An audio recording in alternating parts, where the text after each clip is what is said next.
Okay, guys, I have been looking forward to this episode ever since the second I knew it was going to happen. I am so honored to have Vanessa and Xander here on the podcast. Guys, I'm so excited. I've been following you guys for years, and I just so appreciate and admire how you've taken something that's usually a taboo topic to talk about and made it so approachable, made it realistic, and made it almost like friendly and fun. So, Vanessa and Xander, welcome to Seeing Other People. Thanks so much for Thank having you. us. It feels really great to hear that, and I'm glad our intention is coming across. Yeah, great to hear that description because that's really what we go for. You definitely succeed. But obviously, the one place I do want to begin is like how. I know, Vanessa, you've been a sex therapist for over 20 years. And did you, like, Xander, how did this happen where you're in the content? Like, I don't know if you like aspired to be in content about sex and relationships growing up. Probably not. But how did you guys start creating all this content? And what was your like mission from the start? Yeah, I absolutely did not intend to be here. I never imagined it. The interesting thing though is that one of the big reasons I'm here is because we made every single mistake that there was out there early in our relationship when it came to how to talk about or how not to talk about our sex life and our relationship and all of that stuff. And so, the reason that I'm here now is because we went through all of our own struggles and we did struggle for a while. We were in and out of therapy. We've tried a lot of different things with each other. Some worked, some didn't work, but eventually we kind of figured things out to the point where I really finally was comfortable with my sexuality, with talking about sex. It took a really long time and there weren't any good tools or resources out there. And so we just created all the stuff that we wish that someone had just sat us down early on in our relationship and been like, look, do these simple things and your sex life and your relationship will be so much easier.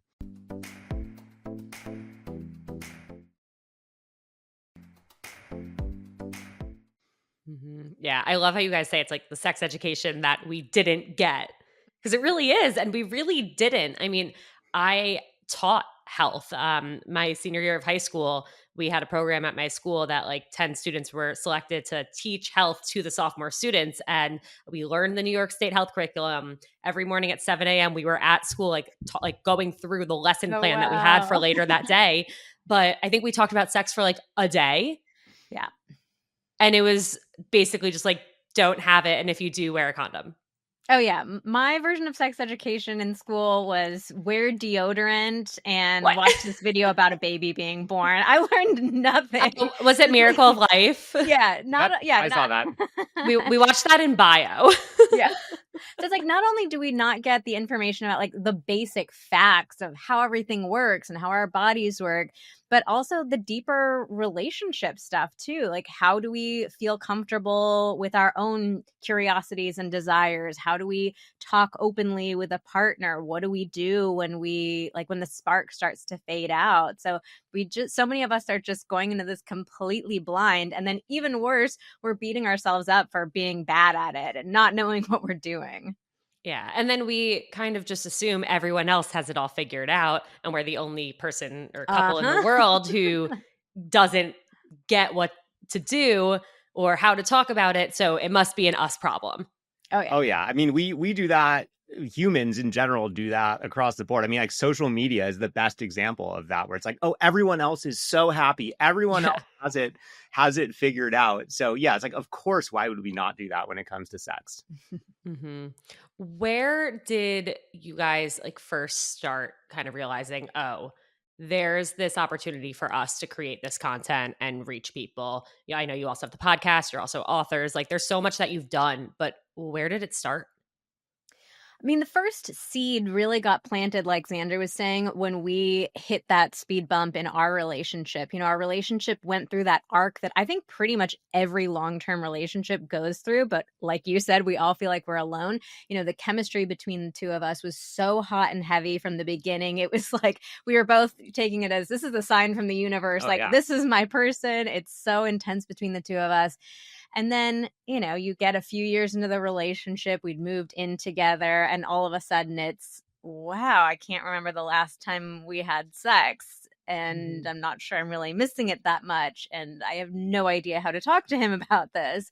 So that was the first, once we kind of got through that, that was the first idea of, hey, there's something that couples are really needing that doesn't exist out there. But I started building the practice then on my own. I was seeing people on my own, and eventually Xander came to work behind the scenes with me to help me do all the logistics and the back end, running the business. And I had this hunch. I kept telling him, I think you need to come in front of the camera with me, and we need to talk about the challenges that we've gone through. We need to talk about stuff as a real couple. And he was really fighting me on that because he didn't have, the training and the education and the experience that I had. But I just had this feeling from the beginning, I think that's the point. I have the experience, I can give, all the credibility and the credentials, but I think it's also really useful to hear from somebody who hasn't gone to grad school and doesn't know all the terms, somebody who's just has real life experience. And for us to talk about it, as a couple too, to be able to, to go first and share that vulnerability so that we give other people the example of, hey, it's okay, you can do this. Yeah, because I think in therapy in general, generally the therapist doesn't talk about themselves. They don't talk about their own experience. And I think it can be kind of disconnecting, especially when you're talking about a topic as vulnerable as sex, to hear some expert, a therapist, a sex expert, whatever, telling you, oh yeah, it's really easy, just do blah, blah, blah. And you're like, well, that doesn't sound easy to me. And it can't possibly really be that easy for them. It's one thing for them to tell me that. It's another thing for them to do it. And so I think that us being able to just talk about it, kind of just really getting down to the nitty gritty of here's how we've actually struggled. Here are the things that we actually did. Us as a couple, it just is easier for people to hear and to understand versus we have so many experts out there being oh, do this, do this, do this. And it's you can't possibly do all the things that all the experts are telling you to do. And they can't possibly be doing all the things that they are telling you to do. So I think it's so much more it's so much easier and just more direct to be look, here's literally the things that we do in our relationship that work for us. 100%. And I think exactly to your point, leading with, and here's what wasn't working and why we're now here. And Xander, I think your relatability of I'm just a normal guy, and I'm here learning too. I think that helps people feel like it's approachable because there is the expertise, there is the sense of normalcy too, and it's truly the perfect match, and it comes across in all of your content. I want to talk a lot about communication around sex. I want to talk about what intimacy really is beyond just sex. But before we get into that, what do you think you wish more people knew about healthy relationships before they got into one? Yeah, those so many things. But I think actually you've started talking about it, the communication aspect of it. So much of our work really boils down to communication. And I know that it's almost easy to roll our eyes about that. Yeah, I know communication.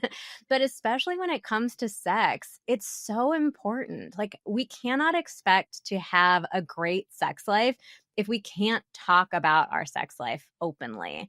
And we went through that exact issue ourselves. We were really struggling. We didn't want to talk about it openly. So I get it. It's, it's not easy, but it is so important to learn how to communicate about that openly. And not only is it important, but it also can actually feel fun. I think so many of us feel like communication just feels like this big, heavy, kind of annoying thing that we have to do. But we really try to take an approach about making it feel enjoyable and fun to talk about with your partner.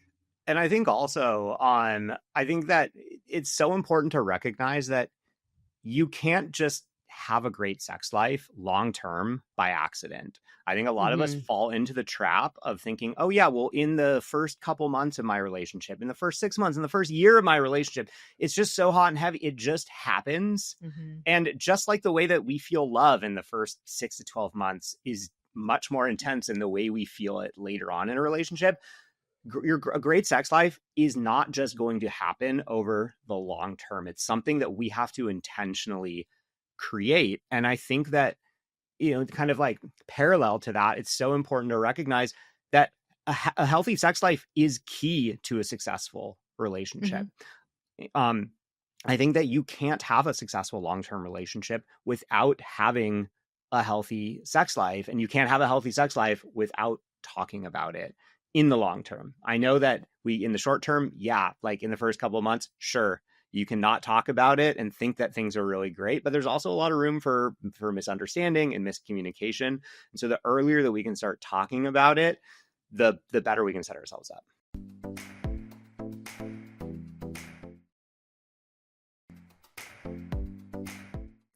Why is it that we're so afraid to talk about it? I mean, I'm asking this question as I'm thinking about the answer to myself. I don't usually talk about sex on the podcast, but it is obviously such a big part of relationships. And so why do we all struggle to talk about it? Like, why are we afraid to bring it up? Why do we not have the right words to put to our thoughts? Like, why have we come to a place in society where it's still hard to talk about it, even when it's the most normalized that it's ever been?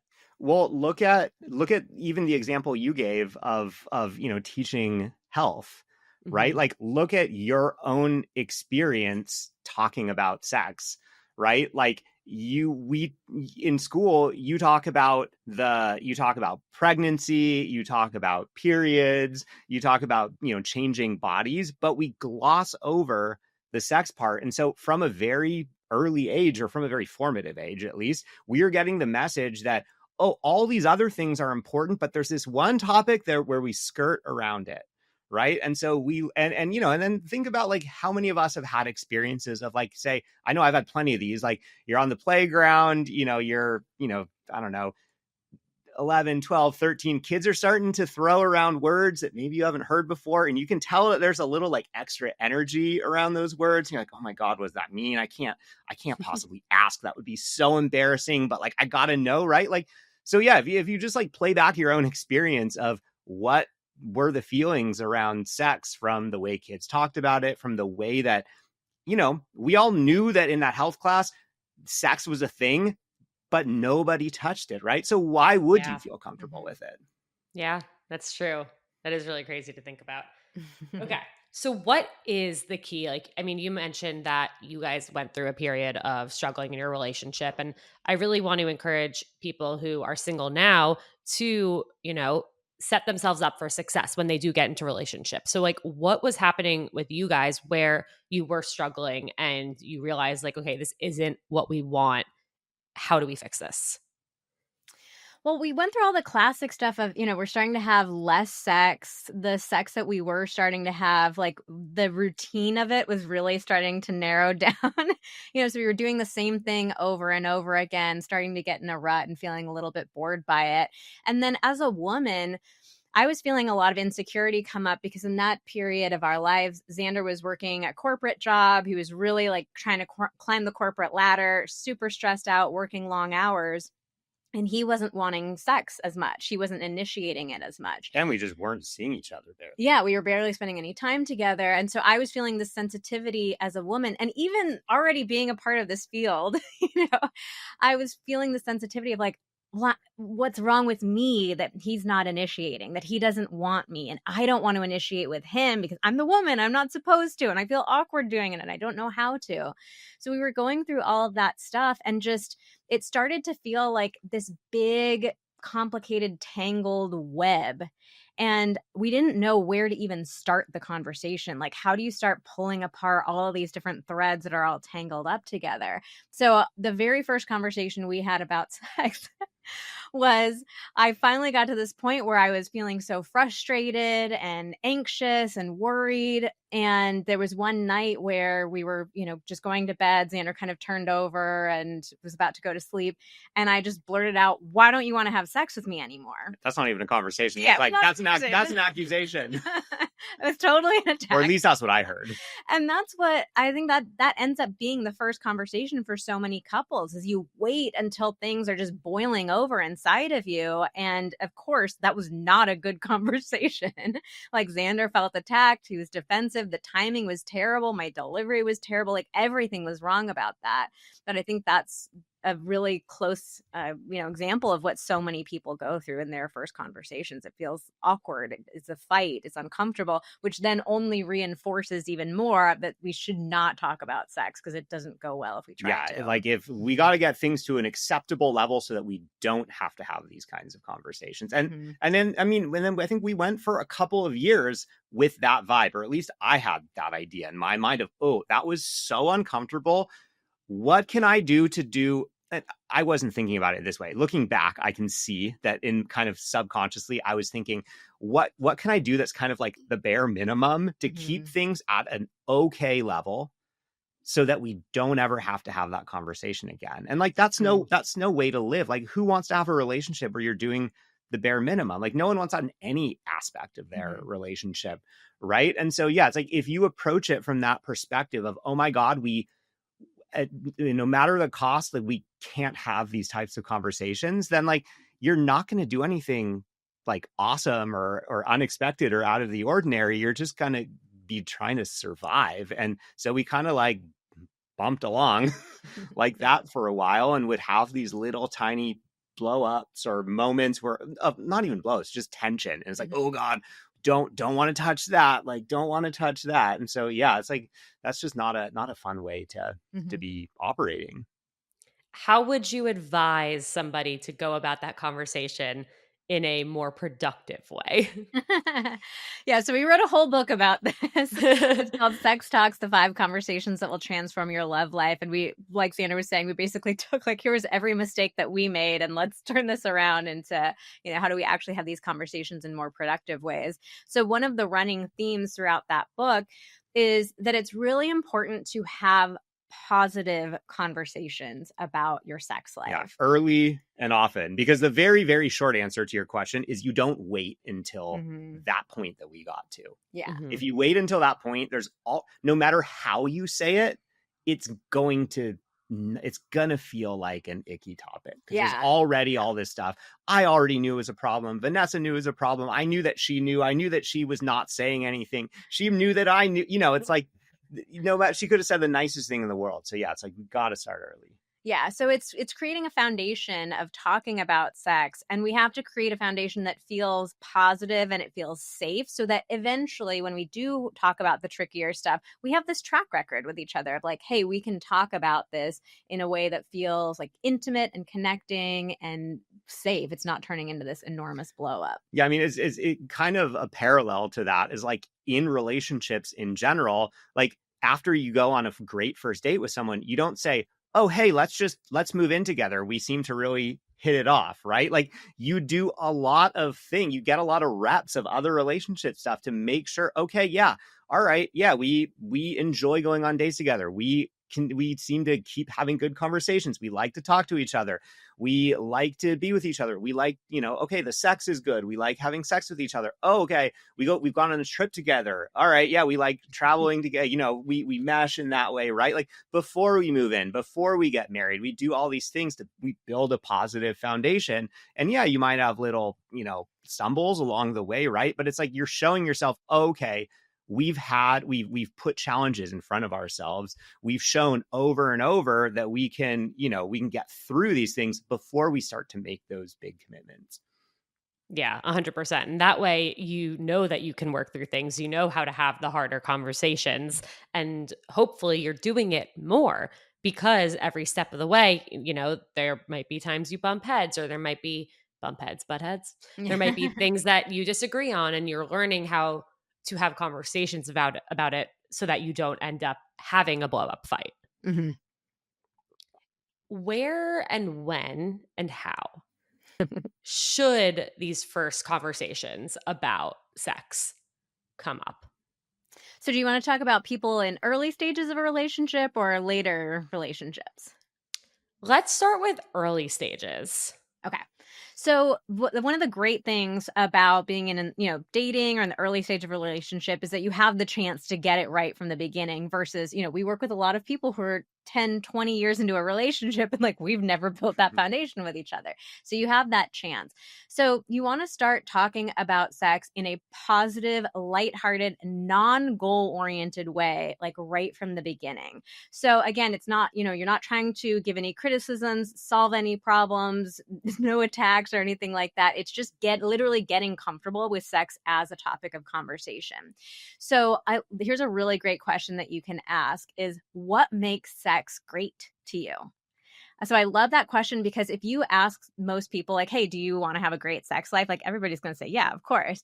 But when we ask them like, okay, so what makes something great for you? For you. Yeah. For you in Civic. particular. A lot of people are like, oh my God, I've never thought about that before. So it's a really interesting question to think about. It can open up a great conversation with your partner. You can learn a lot about them. But again, it's not in a way that it doesn't feel attacking or intense or anything like that. And I mean, you could ask that question. You could ask that question even before you've had sex with someone, if you're just starting to date them.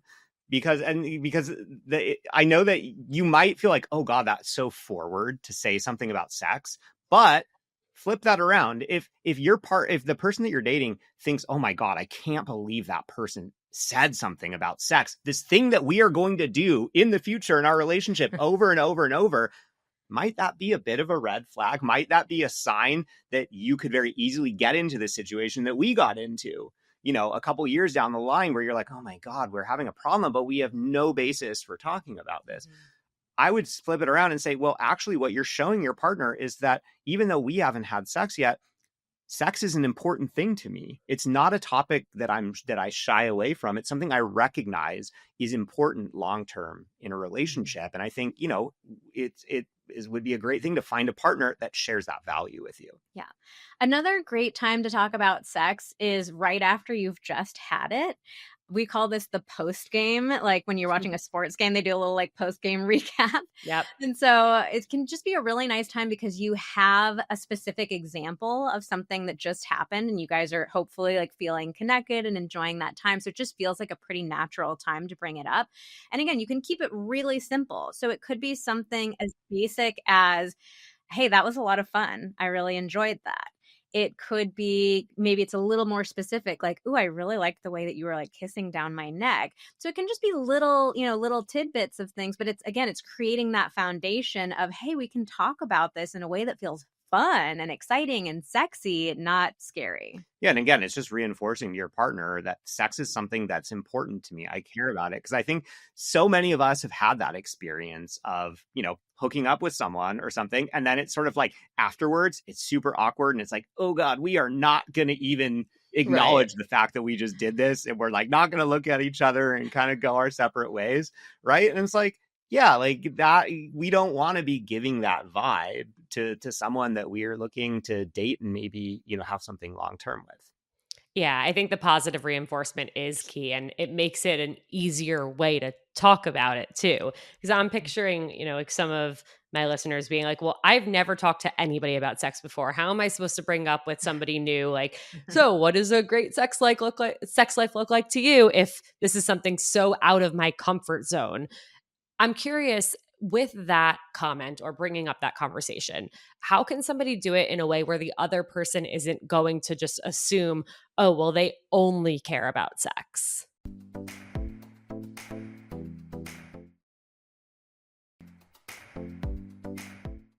Yeah, that's a great question. I think it really depends on the ways that you're bringing it up. So obviously, if you're on a first date with somebody and it's like the first 15 minutes and you're like, tell me what's your fantasy. Obviously, they're going to be like, okay, buddy. But, I would wait a couple of dates into it and, and ask a more like open-ended question about like, hey, what makes sex great to you? I like that question because it doesn't feel like you're hitting on somebody or, trying to get them to like confess something.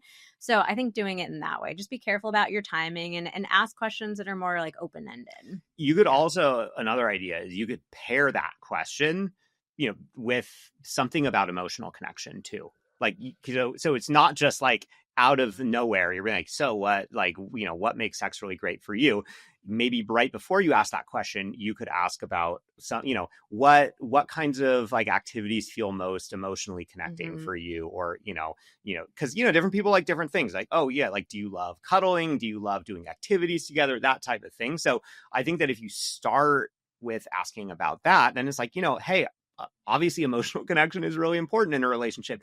And you know what else is really important in a relationship? Sex also, because they're two sides of the same coin. So like, I'm curious, from, on the sex side, or on the more physical, don't even need to say sex. You could say on the, what about physical intimacy? And ask really the same question. Yeah, like, what are your favorite forms of physical intimacy? Or, if talking about sex openly like feels too big of a first step, it could be, what makes a great kiss for you? Or do you prefer a nice long hug or a really sweet kiss? So you're asking about other forms of physical intimacy, so it doesn't feel like out of nowhere you're like, oh, how many sisters do you have? What makes sex great for you? Yeah. No, I think that's great. What do you define intimacy as? Because I think there is something that's overlooked where like people think intimacy is sex, but there's so many ways to be intimate. There are so many different forms of intimacy. And I think, and you can tell me from your expertise and experience, but like, I think having that intimacy is a huge part of having a sex life. Mm-hmm. I think of intimacy as anything that helps you feel close to another person. So I don't think of it as just sex. And in fact, we talk a lot about emotional and physical intimacy and how they're really two sides of the same coin. They're so deeply entwined with each other. And I think so many of us have the tendency we think of sex, we really compartmentalize sex. Like, it's just this thing that happens at the end of the night in the bedroom with the lights turned off and the door locked. But it really is deeply connected to emotional intimacy, like the ways that we are feeling close or connected to our partner or disconnected from our partner all throughout the day impact how much we want to be physically intimate with them, or how we show up in that physical intimacy, and vice versa. We say there's two different kinds of people in the world. There are people who want to feel emotional intimacy before having physical intimacy, and there are people who want to have physical intimacy as a way to open up emotional intimacy. So we talk a lot about the connection between those two. What happens if those two people find themselves together? They almost always they do. That's pretty much every relationship has one of each type, and it can lead to this standoff. We call it the physical emotional conundrum, where one partner will say to the other, like, well, why would I want to have sex with you? Like, we're so disconnected. And the other partner's like, yeah, that's why I want to have sex with you, because we're disconnected. We've experienced this too. So we typically see the gender breakdown tends to be that women are the ones who want to feel more emotional connection before sex, but we're actually the reverse of the traditional gender dynamic. I'm somebody who wants to feel emotional intimacy through physical intimacy. So to begin with, like, really just knowing that this is a thing for so many couples brings a sense of relief, and like, oh, okay, this is normal. Mm-hmm. And having a recognition that you both want both things. So it's so easy to get deadlocked with each other. Like, well, I want my thing first. Well, but I want my thing first. And when you realize, like, we both want the same thing, we both want to feel intimate with each other, like, that really helps soften things up a lot too.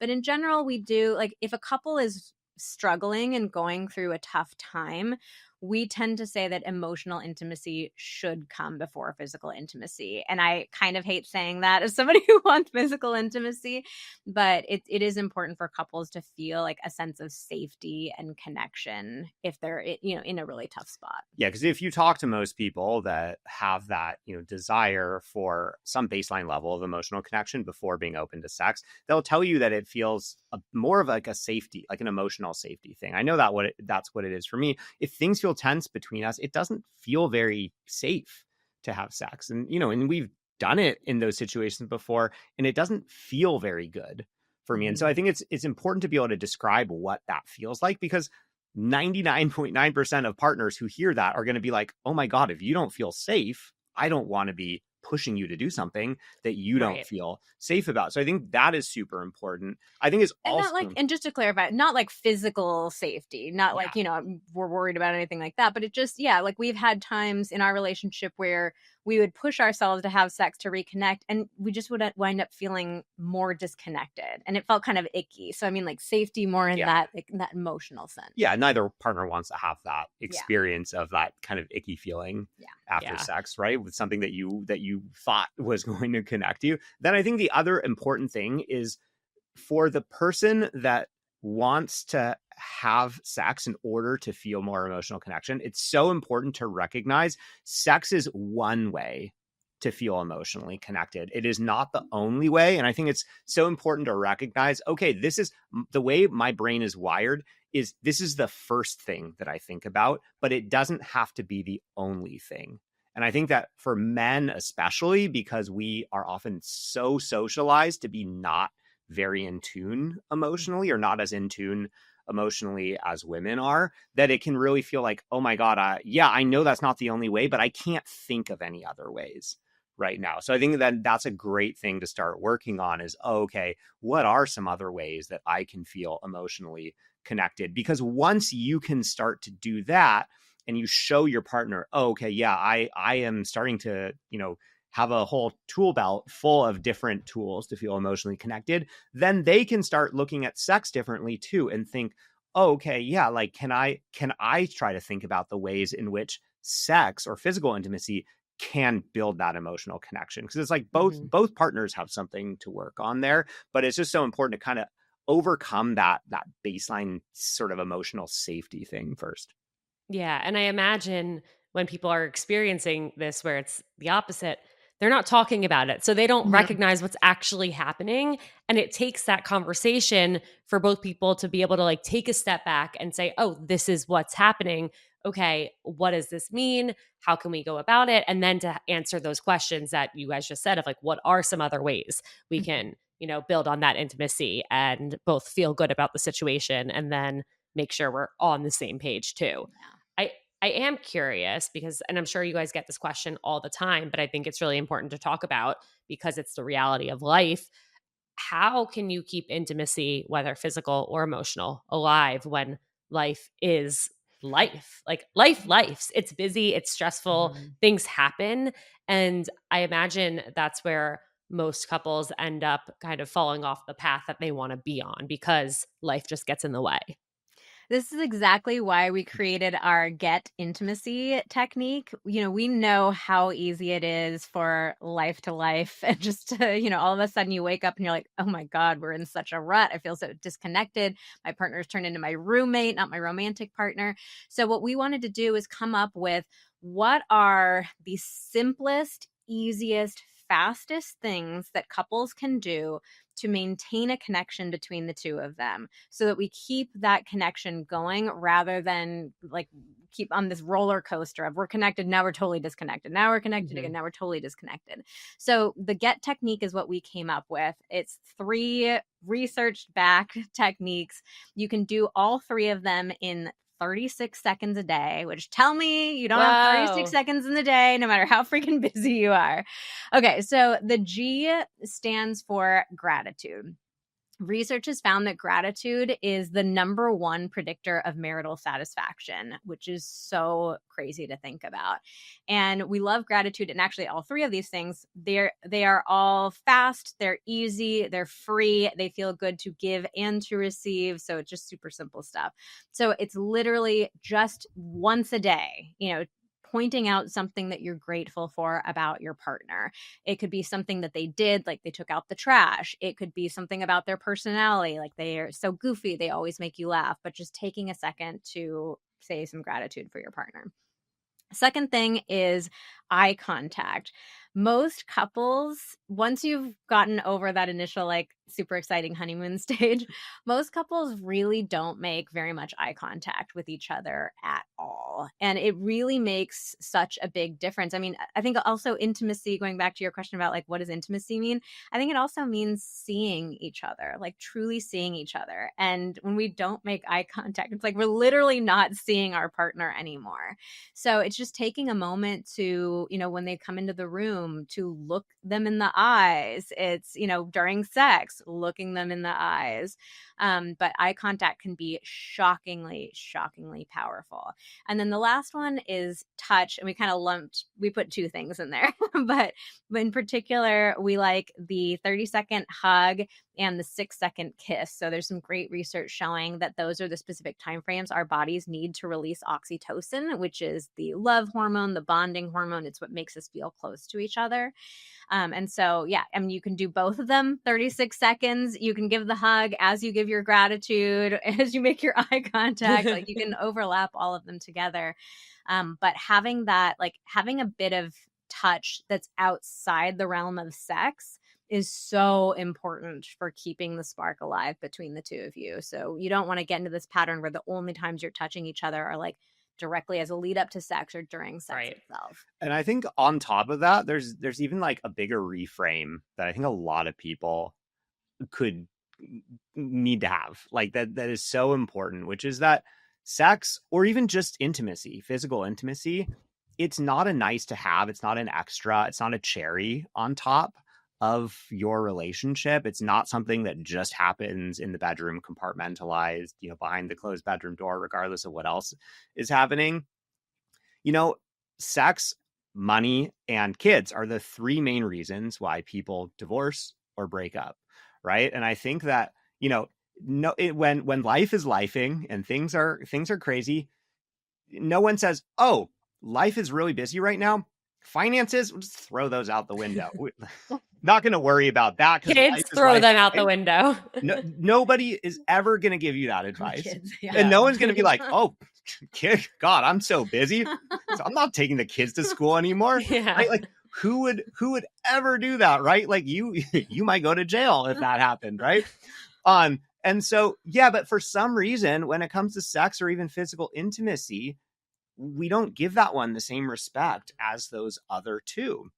And it's like, yeah, no, when life is lifing, I'm not telling you when things are really hard and you're in a really tough situation, you just have to go have sex. That is not the answer. But, just like with kids or money, it's not like, with kids, it's like, okay, yeah, I can't spend the 4 hours I usually spend on a Saturday because all this stuff is happening, but I'm still going to do something. I think the same is true with sex and intimacy. It's like, yeah, you don't get to just compartmentalize and be like, oh yeah, things are going to be tough for the 6 months, so we're going to forget about this. It's like, no, let's talk about it. Let's make a plan for it, just like we would make a plan with our finances, or just like we would make a plan with our kids. 100%. And I think that's exactly why it is so important to start talking about it earlier on, so that when this happens, like you said, you can make a plan. I also love the gratitude part. My husband and I have a series within the podcast. Every week we record an episode together, and as part of that, we do a gratitude section where we each give gratitude to, not to each other though, to somebody from throughout the week. And now I'm like, ooh, maybe we should lead by example and also give gratitude to each other for something, whether it be something big or something so small. I really like that. Yeah, it feels so good to give gratitude. It's just this, it's a reminder that your partner, there's so many great qualities of your partner, and you made a good decision deciding to be with them. And I think one of the greatest tragedies of being in a relationship is that we wind up so often feeling invisible to each other. And gratitude is one of those ways, like pulling ourselves back in the moment and reminding ourselves, like, I chose to spend my life with you, or to date you, or to be in a relationship with you for a reason. It feels so good to be in a moment of gratitude. We saw one of my best friends and her husband and their 1-year-old daughter came over last week, and she was like, yeah, we went on a date last night. It was crazy. Like, we forgot that we actually like each other. And yeah, like, I mean, it's like crazy to hear that, but it also makes so much sense because there's so much happening at all times. Yeah, it's really easy for us to take our relationships for granted. We get to that state, we get to, all the like romantic comedies and stuff like that. The whole story arc is always like, trying to find each other, and you overcome some sort of thing, and then it's like happily ever after, right? That we don't see the relationship. No like, check that's up it. A year later. We never see that. So most of us go into relationships thinking, it's normal to let your foot off the gas. And it's so easy for us to take our relationship for granted and to stop like pouring any of our love, attention, energy into it. And so that's really what so much of our work focuses on. It doesn't have to be rocket science. It doesn't have to be complicated. It's just those little things that we all so easily forget to do. Yes. Okay. I'm torn between where to go next. We have a few listener questions, or we can talk about common dating advice phrases and if you think they're great or if they're horrible. You pick. Oh God, those both sound good. Why don't we do a little bit of both? Can we do that? Let's try. All right. Okay, let's start with the phrases. Never go to bed angry. Love or hate? Hate. I think so often if you get a good night of sleep, you look at a problem in a totally different way. We've had that happen so many times ourselves where we wake up and Xander's like, okay, do we need to talk about that last night? And I'm like, no, I'm sorry. That was so stupid. Like we can move on. Yeah, we tried to follow that, I feel like, early on in our relationship, and it often just resulted in us getting fewer hours of sleep. Yeah. And a whole lot of other feelings that aren't so great. But I mean, there might be a healthy medium, which is recognizing, hey, things don't feel good right now. Like I still care about you. I still love you. Can we go to sleep and pick this up in the morning? Like, can we get to like some kind of like truce tonight where we're both saying, hey, there's more to discuss. Because I think that's really the what's behind that advice is like no one wants to go to bed, like, you know, put their head down on the pillow and have all these open-ended questions like, oh, are they thinking this or is this, you know, like everything kind of spirals. So it's just like, can we get to a point where we're both saying, hey, you're important, I'm important, sleep is important, this is important, we're gonna pick it up. Yeah, I like that a lot. Instead of just being like, we'll talk about it tomorrow. It's like, no, I still love you. We'll figure this out. Especially for those of us who are anxious, that's very helpful. Okay. If they loved you, they would know what you need. Oh, if he wanted to, he would. This is Xander. I'll let you go on your rant about this. Yeah, I think this is BS. Yeah. Wait. Sorry. To be clear, hold on. Let's actually just go with that. If he wanted to, he would. Yeah, I mean, I don't like this because it kind of implies that he can also read your mind. Yep. And I think that so many people use that because they don't feel comfortable asking clearly for something or saying clearly what their need or what their desire is. And I think that is kind of it's just a bad way to get yourself out of having to take some responsibility for, if I want my partner to do something, I have to, at the very least, I have to ask for it. Or I have to ask for it at least once. But yeah, the reality is that, yeah, like I can't read Vanessa's mind. I can definitely, like, if she tells me things that are important to her, then yes, then it's on me. I can like just verbally be like, okay, yeah, sure, I'll remember that, and then promptly forget. Or I could take action to maybe put it in my calendar or write something down or do something to give myself a better chance of that. But I do think that, yeah, if your partner is consistently not doing things that you want to do, you got to ask yourself, have I been really clear? Have I been consistently clear? Have I told them like how this is adversely impacting me? And then I think there's a conversation to be had about like, hey, this X, Y, and Z is really important to me. It feels like this isn't happening. Can we talk about that? But no, I think the basic advice of if he wanted to, he would is bullshit. I think we all need to take responsibility for sharing with our partners how we like to be loved and taken care of. And I actually think it's more romantic when you tell your partner how you want to be loved and they follow through on that, than them just like randomly guessing what they think you might like, which is probably going to be based on what their past like partners like. Yeah. I think it's super romantic for your partner to hear you say something and say, oh, I'm going to do that. So Xander, to confirm, you're not a mind reader. No, I'm not. I'm unfortunately, contrary to popular belief, quite bad at mind reading, unfortunately. Do you know any men that are mind readers? I've yet to meet one. Okay. I feel like maybe like there's some magicians out there that can claim to do some weird things, but I don't know. I'm not sure how successful they are in relationships, so I can't speak to that. Debunked. If you wanted to, he would. Debunked. Okay, one more. You should be best friends with your partner. This one's tough. I Okay, we always encourage couples, like, every relationship is different and everybody should make their own rules for their relationship.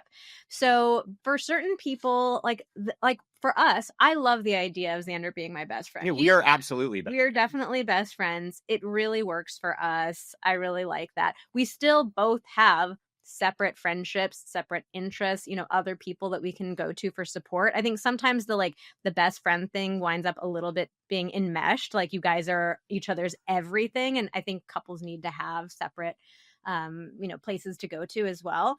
But I don't think that every relationship has to be best friends. Wouldn't set that as a rule. I think where it can become a problem, though, is if there are different expectations between the two people. If one partner is looking at the other as, you are my best friend, or I need you to be my best friend, and the other partner is like, no, that ain't it for me, that is probably a sign that this is not going to be a successful long-term relationship.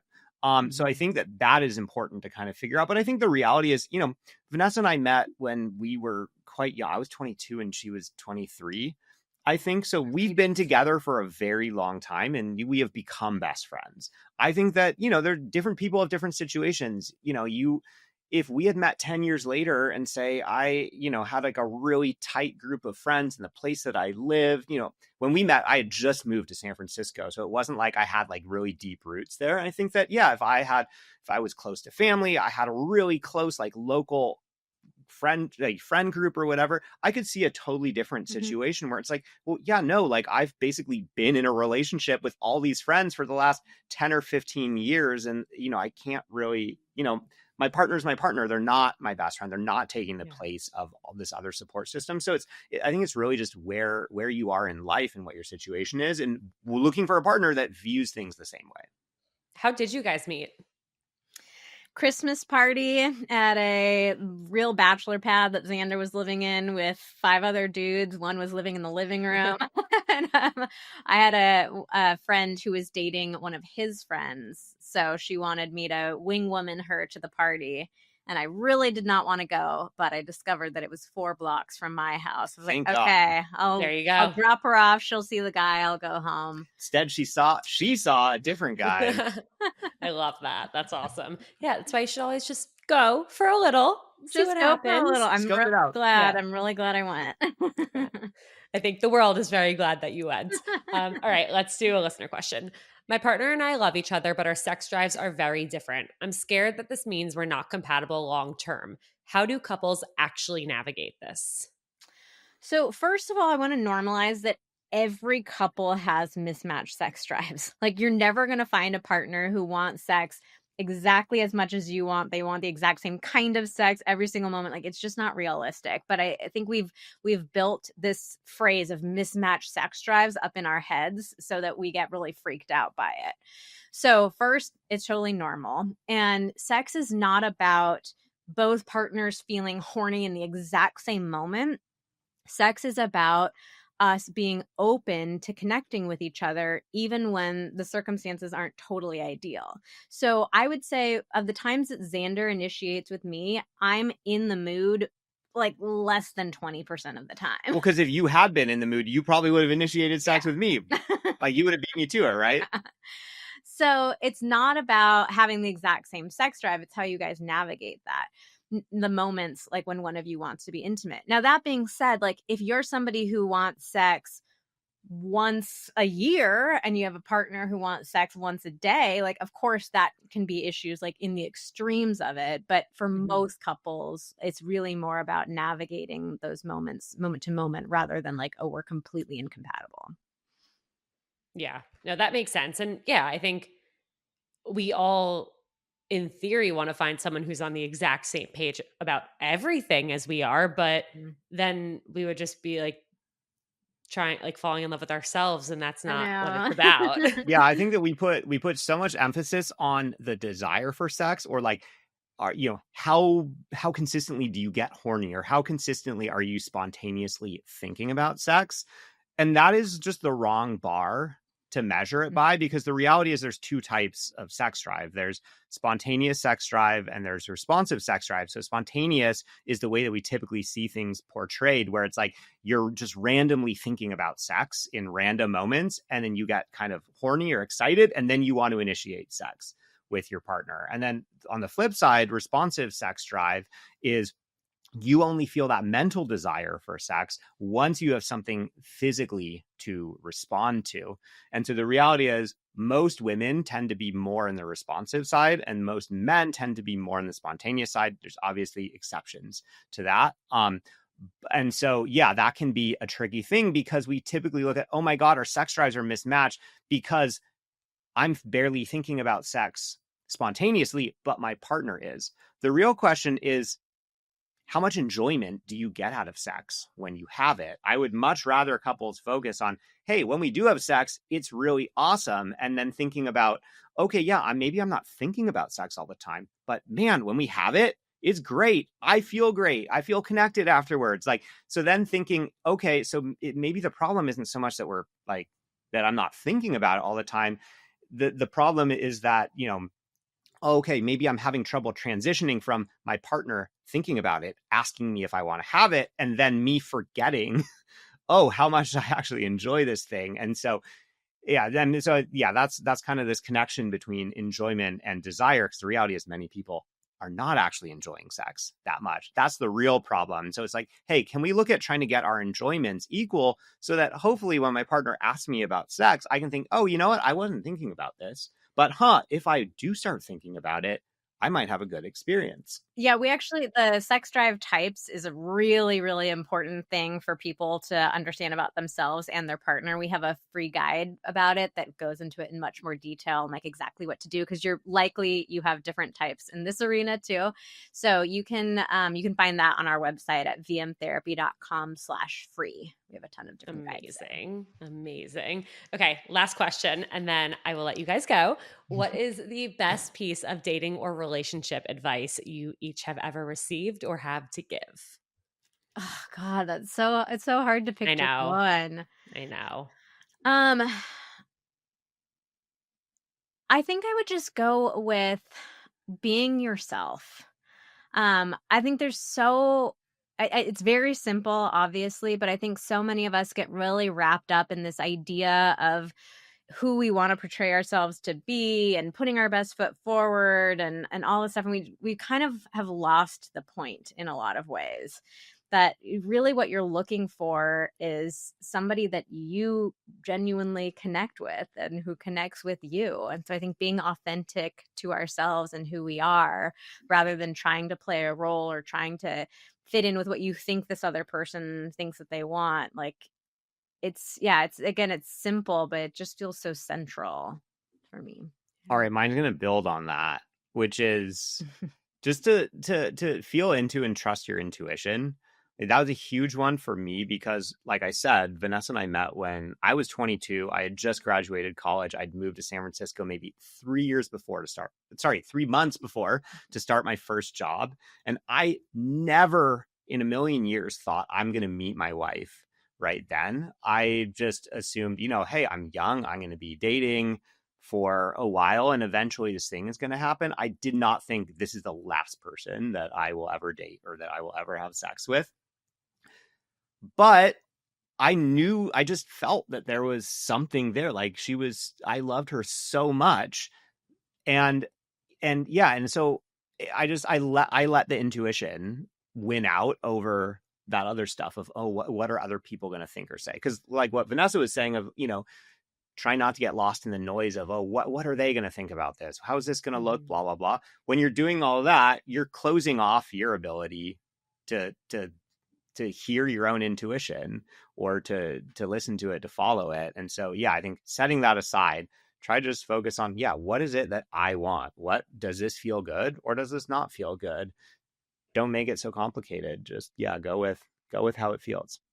I love that. And, regardless of age, like you don't need to know tomorrow if this is the person you're going to marry. All you need to know is, do you want to see them again tomorrow and the next week and the week after that? It's baby steps. But yeah, I love both of those so much. Literally 2 minutes before we got on, I was making a video about how the worst advice you could take is advice that makes you pretend to be somebody that you're not.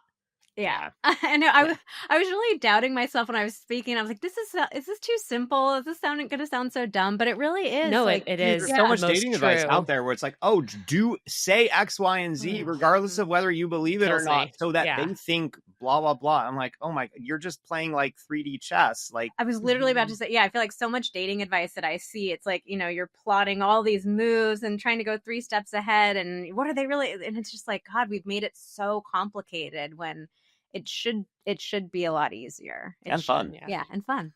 Yeah. Well, you guys make it fun. Thank you so much for being here. Where can everybody find you? Yeah, we would love to connect with anyone from your audience. You can find us on Instagram at Vanessa and Xander, at Xander with an X. That's where we're the most active. Instagram and TikTok. Yeah. We love just like creating funny content to open up conversations, to get those conversations going. And you can also find us online at vmtherapy.com. Like I was saying earlier, that we have vmtherapy.com/free, has a ton of different free guides that you can get started with. But we have so much fun content on our website too.